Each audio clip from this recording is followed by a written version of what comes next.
You ask Tiger to solve. This deals with linear equations with one unknown. The final result is n equals 1/6. Let's solve it step by step. Group all constants on the right side of the equation. Add -8/3 to both sides. Combine the fractions. Combine the numerators. Reduce the zero numerator.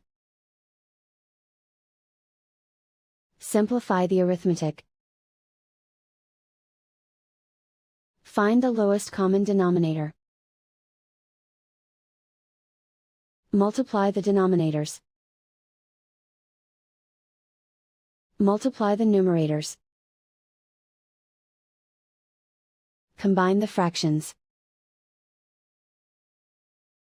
Combine the numerators. Find the greatest common factor of the numerator and denominator. Factor out and cancel the greatest common factor. Isolate the n.